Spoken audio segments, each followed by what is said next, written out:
Apocalipsis capítulo 5. Y vi en la mano derecha del que estaba sentado en el trono un libro escrito por dentro y por fuera, sellado con 7 sellos. Y vi a un ángel fuerte que pregonaba a gran voz: ¿quién es digno de abrir el libro y desatar sus sellos? Y ninguno, ni en el cielo, ni en la tierra, ni debajo de la tierra, podía abrir el libro ni aun mirarlo. Y lloraba yo mucho, porque no se había hallado a ninguno digno de abrir el libro, ni de leerlo, ni de mirarlo. Y uno de los ancianos me dijo: no llores. He aquí que el león de la tribu de Judá, la raíz de David, ha vencido para abrir el libro y desatar sus 7 sellos. Y miré y vi que en medio del trono y de los 4 seres vivientes y en medio de los ancianos estaba en pie un cordero como inmolado, que tenía 7 cuernos y 7 ojos, los cuales son los 7 espíritus de Dios enviados por toda la tierra. Y vino y tomó el libro de la mano derecha del que estaba sentado en el trono. Y cuando hubo tomado el libro, los 4 seres vivientes y los 24 ancianos se postraron delante del Cordero. Todos tenían arpas y copas de oro llenas de incienso, que son las oraciones de los santos. Y cantaban un nuevo cántico, diciendo: digno eres de tomar el libro y de abrir sus sellos, porque tú fuiste inmolado y con tu sangre nos has redimido para Dios de todo linaje y lengua y pueblo y nación. Y nos has hecho para nuestro Dios reyes y sacerdotes, y reinaremos sobre la tierra. Y miré y oí la voz de muchos ángeles alrededor del trono, y de los seres vivientes y de los ancianos, y su número era millones de millones, que decían a gran voz: el Cordero que fue inmolado es digno de tomar el poder, las riquezas, la sabiduría, la fortaleza, la honra, la gloria y la alabanza. Y a todo lo creado que está en el cielo, y sobre la tierra, y debajo de la tierra, y en el mar, y a todas las cosas que en ellos hay, oí decir: al que está sentado en el trono y al Cordero, sea la alabanza, la honra, la gloria y el poder por los siglos de los siglos. Los 4 seres vivientes decían: amén, y los 24 ancianos se postraron sobre sus rostros y adoraron al que vive por los siglos de los siglos. Bien, en esta tarde vamos a ver que Jesús volverá a tomar el control de la creación. Este capítulo 5 es clave para entender el desdoblamiento del resto del libro. ¿Recuerdan los primeros 3 capítulos de Apocalipsis? ¿Dónde estaba la iglesia? En los primeros 3 capítulos. En la tierra. La iglesia está en la tierra en los 3 primeros capítulos. Pero ahora, capítulos 4 y 5, ¿dónde está la iglesia? La iglesia ahora está en el cielo. Y después, capítulos 6 al 19, veremos otra vez lo que pasa en la tierra durante la gran tribulación. Aquí en este capítulo 5 veremos que un día, muy pronto, el Señor volverá a tomar el control de su creación. El apóstol Pablo en Romanos capítulo 8 dice que la creación está gimiendo con dolores de parto, esperando que nuevamente sea restaurada, porque cuando Adán y Eva pecaron allí en Génesis capítulo 3, la tierra fue maldecida. Y ahora dice Primera de Juan capítulo 5 que ¿quién tiene el control de la tierra? ¿Quién tiene el control ahora de la creación? Un usurpador, Satanás. Él ahora tiene el control. Incluso la única vez que Satanás dijo la verdad, ahí en Mateo capítulo 4, cuando trató de tentar al Señor Jesús, le dijo: yo te puedo dar todos los reinos de la tierra si me adoras. Porque ¿quién es ahora el dueño de todo el sistema y de todo el mundo? El maligno, Satanás. Versículo 1 dice: y vi en la mano derecha del que estaba sentado en el trono un libro escrito por dentro y por fuera, sellado con 7 sellos. Aquí tenemos al Padre Celestial en el trono y Él tiene en la mano derecha un libro o un rollo. La mano derecha, veíamos con los jóvenes en el día de ayer, significa autoridad, significa poder, significa dominio. Y este rollo va a determinar todo lo que va a ocurrir ahora en los capítulos 6 al 19. Dice que es un libro que está escrito por dentro y por fuera. Si el libro está escrito por dentro y por fuera, ¿hay espacio para escribir algo más? Si está totalmente escrito por dentro y por fuera, significa que ya no se le puede agregar nada más y está en la mano del Padre. ¿Qué libro es este? Daniel capítulo 12 nos va a dar la respuesta. Daniel, por favor, capítulo 12, versículos 8 y 9. Dice, y yo oí, mas no entendí, y dije, Señor mío, ¿cuál será el fin de estas cosas? Él respondió, anda Daniel, pues estas palabras están cerradas y selladas hasta el tiempo del fin. Este libro, este rollo, va a quedar sellado hasta el tiempo del fin, pero aquí en Apocalipsis por fin será abierto. Va a abrirse y van a venir los juicios de Dios sobre el mundo por haber rechazado a su Hijo. Volviendo a Apocalipsis, mire conmigo ahora el capítulo 11 y versículo 15.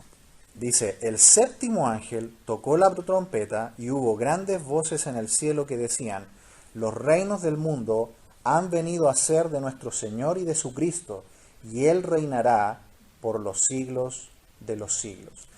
Aparentemente este rollo es la voluntad de Dios final para los tiempos finales y su relación con el mundo.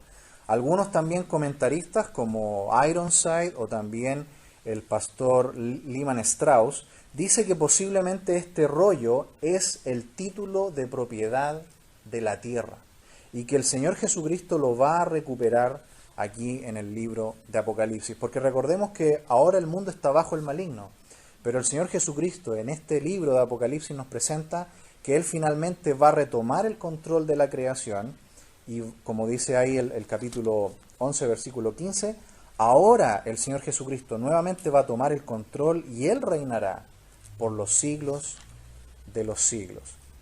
Dice también el versículo 1 de este capítulo 5 de Apocalipsis que es un libro que está sellado y tiene 7 sellos. La historia nos cuenta que cuando los emperadores romanos Augusto César y también Vespasiano murieron, dejaron escrito su testamento en un rollo sellado también con 7 sellos. Así que no era algo desconocido que los rollos se sellaran de esta manera. Ahora, ¿qué son estos rollos que se sellaban de esta manera? Vamos a suponer que tenemos un pergamino muy largo y lo vamos a escribir, como dice aquí el texto, por todos lados, ¿cierto? Por dentro y por fuera.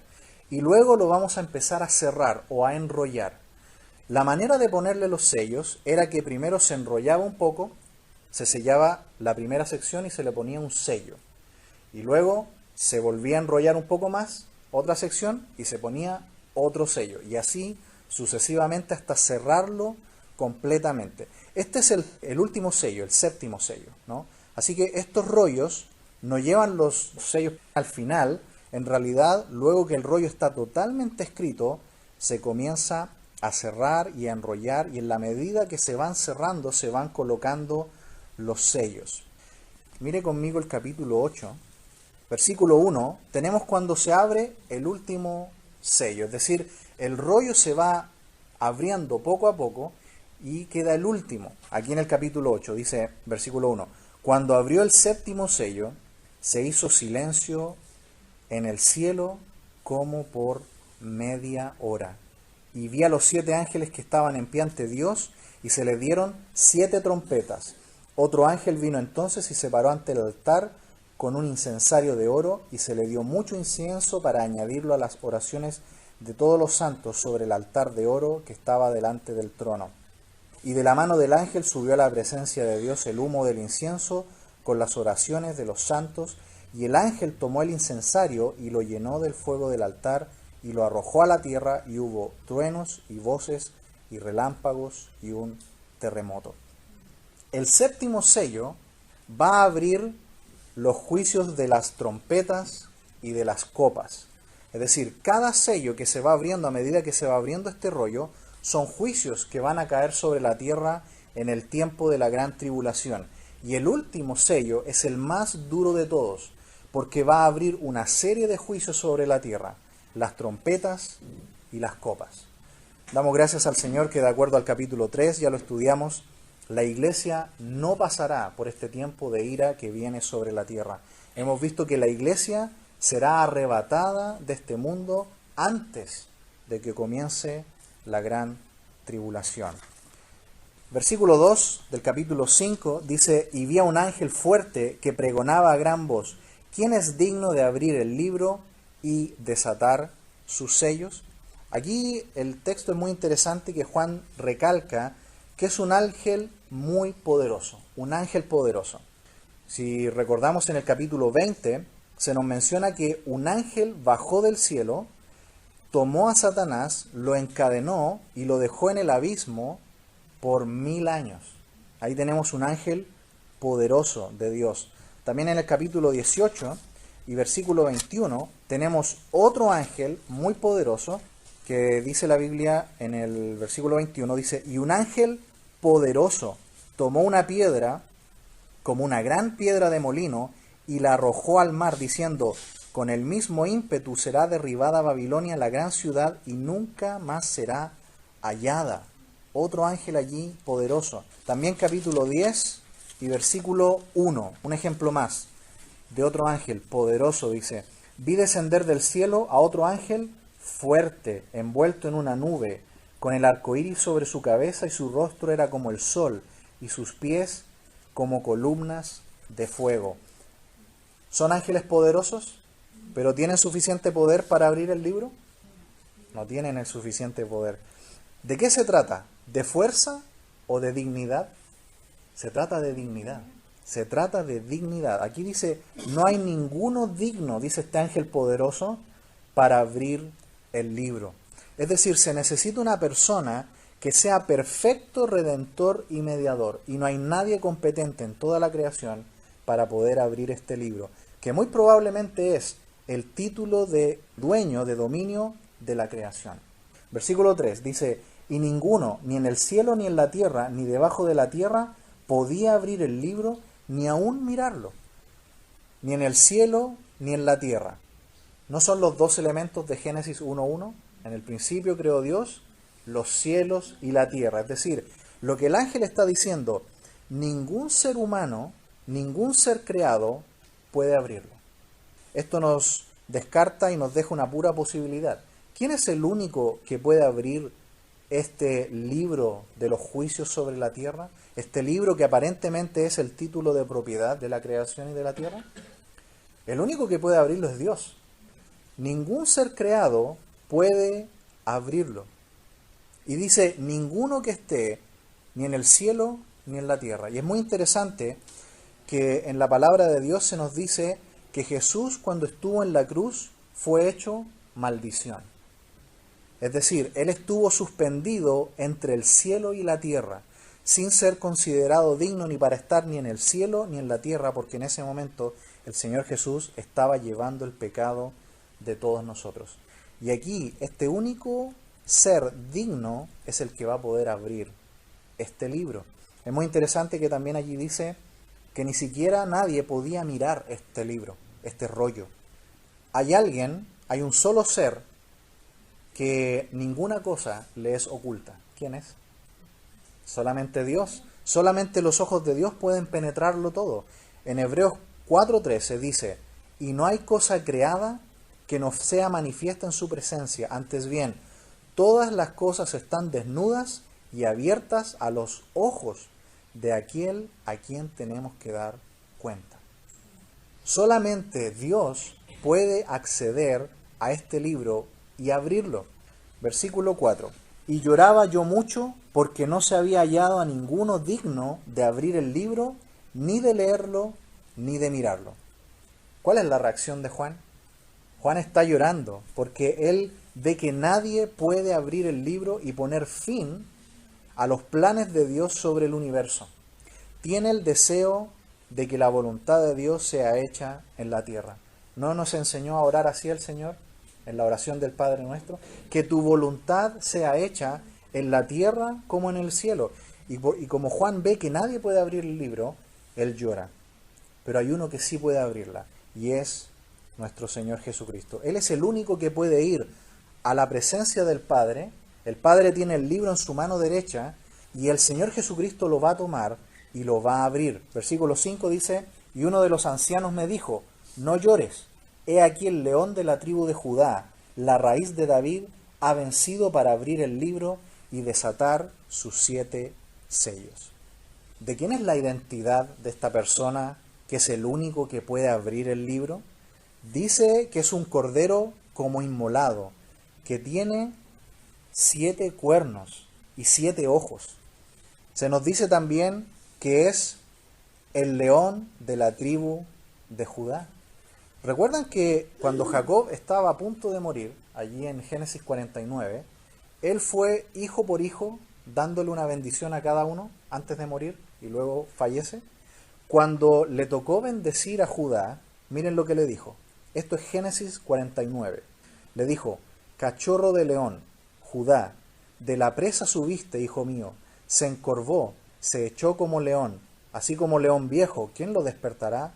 No será quitado el cetro de Judá, ni el legislador de entre sus pies, hasta que venga Silo, y a él se congregarán los pueblos. Jacob aquí da una profecía de la venida del Mesías. Y aquí se cumple cuando el apóstol Juan ve que uno de los 24 ancianos le dice: el león de la tribu de Judá, él lo puede hacer. En segundo lugar dice aquí que es la raíz de David. Es descendiente también de David, de Judá, ¿no es así? Y a Jesús muchas veces se le llamó hijo de David. El que se menciona aquí es del linaje correcto. ¿Recuerdan cuando hubo un rey en Israel que era de otro linaje, de la tribu de Benjamín, el primer rey de Israel, Saúl, y no fue un buen rey? Aquí se nos menciona al hijo de David, la raíz de David, descendiente de Judá. Y es muy interesante aquí que el anciano le dice a Juan, le dice la raíz de David. Le está diciendo que esta persona que puede abrir el libro no vino después de David, sino que vino antes de David. Es decir, realmente el ancestro no es David, sino que esta persona que puede abrir el libro. Y el Señor Jesús lo explicó muy bien en Mateo 22. Mire, acompáñenme por favor a Mateo capítulo 22, para que veamos que Jesús es antes que David. Igual que cuando en otra ocasión dijo: antes que Abraham fuera, yo soy. Y antes que David, también. Capítulo 22 de Mateo, versículo 41. Y estando juntos los fariseos, Jesús les preguntó, diciendo: ¿qué pensáis del Cristo? ¿De quién es hijo? Le dijeron: de David. Él les dijo: pues, ¿cómo David en el Espíritu le llama Señor? Diciendo: dijo el Señor a mi Señor: siéntate a mi derecha hasta que ponga a tus enemigos por estrado de tus pies. Pues si David le llama Señor, ¿cómo es su hijo? Y nadie le podía responder palabra, ni osó alguno desde aquel día a preguntarle más. El mismo Señor Jesucristo entonces deja claro que antes que Abraham, que antes de David, y lo deja muy claro también Isaías capítulo 11, saldrá del tronco de Isaí un vástago, retoñará de sus raíces. Es decir, el Señor Jesús es la persona que se menciona aquí. También se le llama el Cordero Inmolado.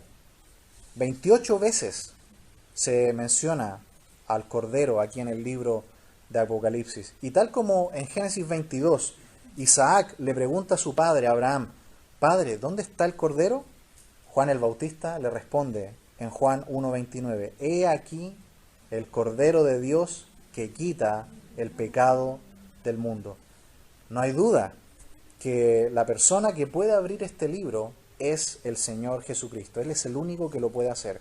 Es el león de la tribu de Judá que arrebata la presa, que va a recuperar la libertad y va a defender a los suyos. Versículo 6 de Apocalipsis 5 dice: Y miré y vi que en medio del trono y de los 4 seres vivientes y en medio de los ancianos estaba un cordero como inmolado, que tenía 7 cuernos y 7 ojos, los cuales son los 7 espíritus de Dios enviados por toda la tierra. Hay un cordero, pero está como inmolado, es decir, tiene las marcas de la muerte, pero no está muerto, está vivo. Cuando nosotros estemos en el cielo por la gracia de Dios vamos a ver al Señor y Él aún va a tener las marcas de la cruz. Cuando miremos sus manos y sus pies, Él va a tener las marcas. Cuando veamos su costado, va a tener las marcas. Y sin duda, a través de todo su cuerpo, Él aún va a tener las marcas de su sacrificio en la cruz. Cuando Juan ve al Señor Jesús resucitado, vivo en el cielo, ¿cómo lo ve? Como un cordero inmolado.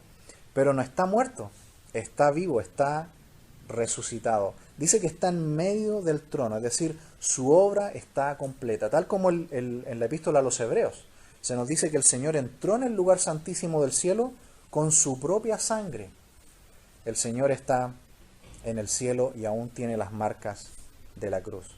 También habla de que tiene 7 cuernos.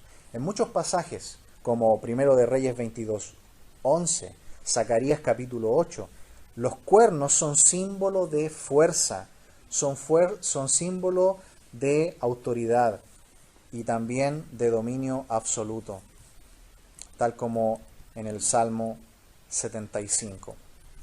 Dice que también que tiene 7 ojos, porque todo lo ve, porque es omnisciente, porque es omnipresente. En Zacarías capítulo 3, versículo 9 dice lo siguiente: porque he aquí aquella piedra que puse delante de Josué, sobre esta única piedra hay 7 ojos. He aquí yo grabaré su escultura, dice Jehová de los ejércitos, y quitaré el pecado de la tierra un día. Versículo 7.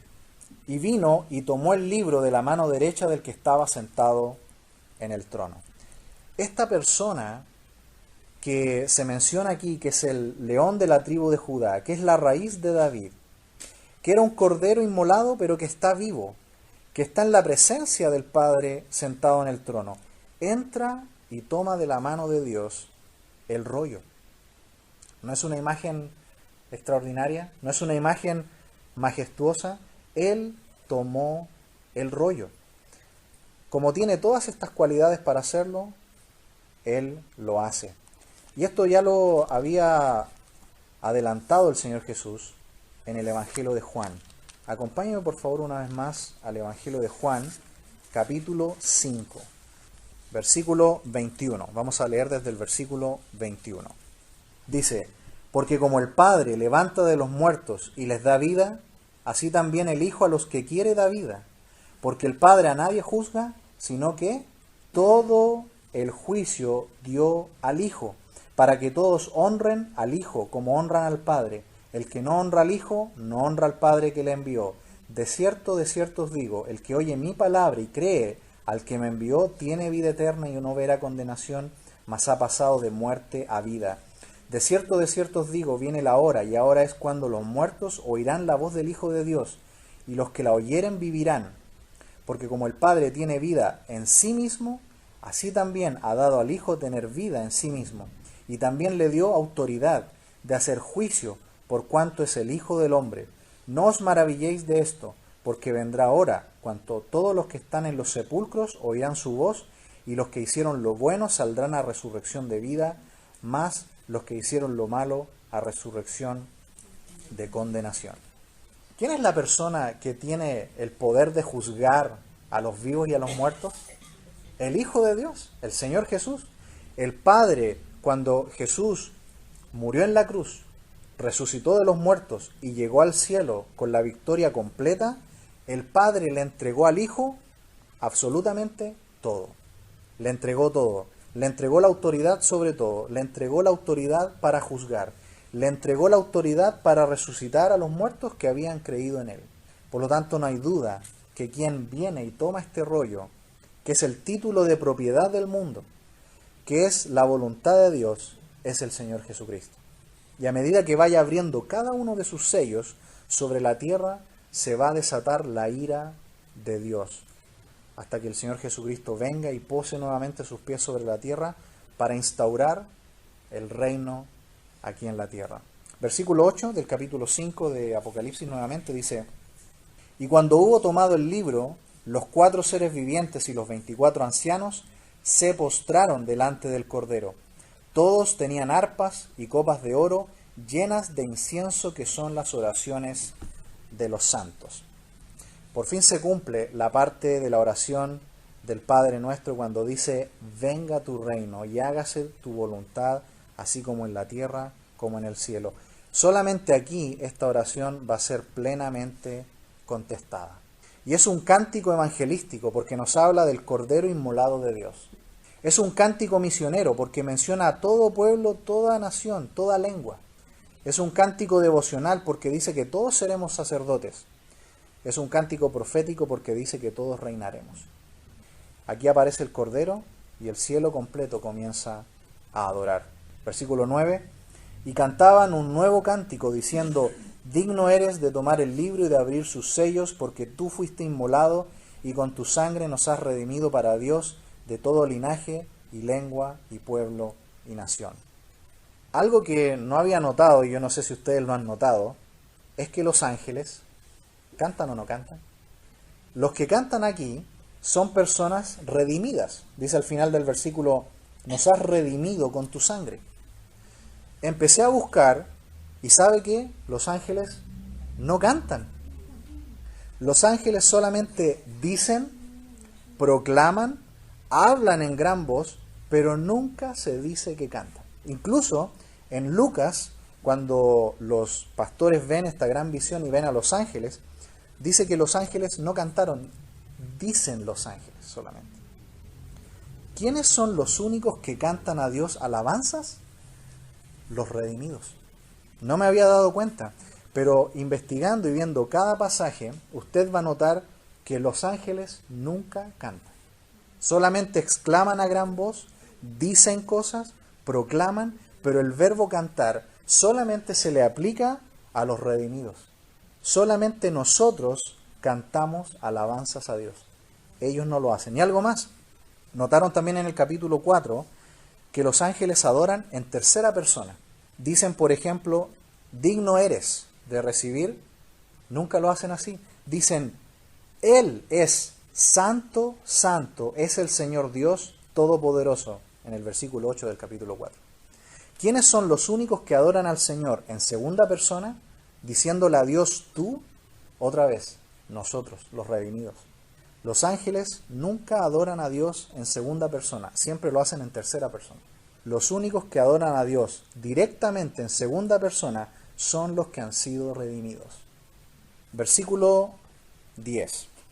Y nos has hecho para nuestro Dios reyes y sacerdotes y reinaremos sobre la tierra. La iglesia servirá al Señor en reinar por la eternidad junto con Él. E incluso participaremos en algunos juicios. Yo no sé si usted sabía, pero en 1 Corintios 6:3 dice que nosotros vamos a juzgar a los ángeles caídos. 1 Corintios 6:3, Pablo dice, ¿o no sabéis que hemos de juzgar a los ángeles? La iglesia tiene un lugar de gran privilegio en la obra de Dios y en los planes finales de Dios. Participaremos en los juicios sobre los ángeles caídos, por supuesto. Versículo 11. Y miré y oí la voz de muchos ángeles alrededor del trono y de los seres vivientes, y el número de los ancianos, y su número era millones y millones. Que, versículo 12, que decían, ¿se fija que no cantan? Decían a gran voz, el Cordero que fue inmolado es digno de tomar el poder, las riquezas, la sabiduría, la fortaleza, la honra, la gloria y la alabanza. Los ángeles adoran en tercera persona, nunca en segunda persona. Y adoran porque ellos no pueden saber lo que es ser redimidos. Ellos nunca han experimentado lo que es estar perdidos y haber sido redimidos, limpiados con la sangre. Ellos solamente hablan o proclaman, pero no cantan. Versículo 12, ya lo leímos, los ángeles, incluso allí en los relatos usted lo puede ver del nacimiento del Señor Jesús, solamente proclaman a gran voz y solamente dicen cosas y conversan con los hombres, pero nunca entonan alabanzas. Pueden tocar instrumentos, eso sí lo sabemos también, pero no tenemos nunca un ejemplo de que el verbo cantar se le aplique a ellos. Versículo 13. Y a todo lo creado que está en el cielo y sobre la tierra y debajo de la tierra y en el mar y a todas las cosas que en ellos hay, oí decir, al que está sentado en el trono y al Cordero sea alabanza, la honra, la gloria y el poder por los siglos de los siglos. Se cumple el Salmo 150, ¿recuerdan lo que dice? Todo lo que respira, alabe a Jehová. Hay un comentario también muy interesante del pastor Criswell. Él dice que en la naturaleza hay muchos sonidos que se expresan en sonidos menores. Él dice que en la naturaleza los sonidos del mar, los sonidos muchas veces de los vientos, están construidos sobre acordes menores. Él dice que muchas veces las aves cantan usando escalas menores y que el sonido de los acordes menores se usa muchas veces para ¿qué tipo de música? ¿Alegre o triste? Para canciones tristes, ¿no es así? La Biblia nos dice en Romanos capítulo 8 que la creación completa está gimiendo, esperando la redención. Y un día, cuando el Señor Jesucristo tome el control de toda la creación, nuevamente toda la creación cantará, pero con gran alegría. Aquí a través del libro de Apocalipsis vamos a ver que la adoración va subiendo en intensidad. Mire, por ejemplo, capítulo 1, versículo 6. Vea cómo va aumentándose el nivel de la doxología. Capítulo 1, versículo 6. Y nos hizo reyes y sacerdotes para Dios su Padre, a Él sea gloria e imperio por los siglos de los siglos. Amén. Veamos ahora capítulo 4, versículo 11. 4:11. Va aumentando, fíjese. Señor, digno eres de recibir la gloria y la honra y el poder, porque tú creaste todas las cosas y por tu voluntad existen y fueron creadas. Nota que la doxología va aumentando. A medida que Juan ve más y más revelación del cielo, la adoración y los atributos de Dios aumentan. Capítulo 5 ahora, versículo 13. Y todo lo creado que está en el cielo y sobre la tierra y debajo de la tierra y en el mar, y a todas las cosas que en ellos hay, oí decir, al que está sentado en el trono y al Cordero sea alabanza, la honra, la gloria y el poder por los siglos de los siglos. Y por último, capítulo 7, un ejemplo más. Vamos a ver aquí una doxología séptuple. Capítulo 7, versículo 12. Apocalipsis 7, 12. Diciendo, amén, la bendición y la gloria y la sabiduría y la acción de gracias y la honra y el poder y la fortaleza sean a nuestro Dios por los siglos de los siglos. Amén. Notan que a medida que el Señor Jesucristo está tomando el control nuevamente de la creación en sus manos, Él ya tiene el libro en su mano. Los juicios se están abriendo sobre la tierra. Dios nuevamente está tomando el control de su creación. La alabanza aumenta. La alabanza aumenta y a medida que nosotros también vamos conociendo más y más al Señor en nuestras oraciones, debe ir aumentando la adoración en nuestra vida. El conocimiento de sus atributos, el conocimiento de su persona, de su justicia, de su santidad, hacen que nuestra adoración se profundice más y más y más. Y en último lugar, versículo 14 del capítulo 5 dice, los 4 seres vivientes decían, amén, y los 24 ancianos se postraron sobre sus rostros y adoraron al que vive por los siglos de los siglos.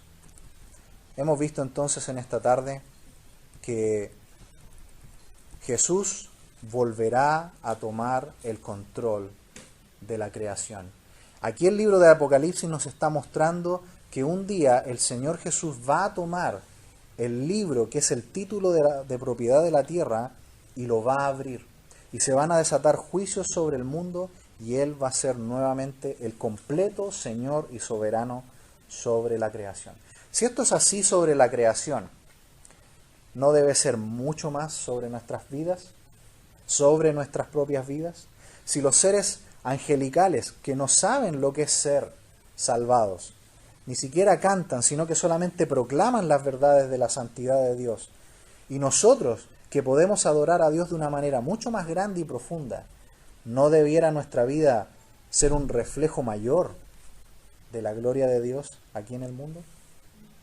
¿No debiéramos adorar de manera mucho mayor a nuestro buen Señor? Que eso sea una realidad en nuestras vidas durante esta semana y que Él tome cada vez más y más control de nuestra vida, así como Él muy pronto va a volver a tomar el completo control sobre su creación. Oremos.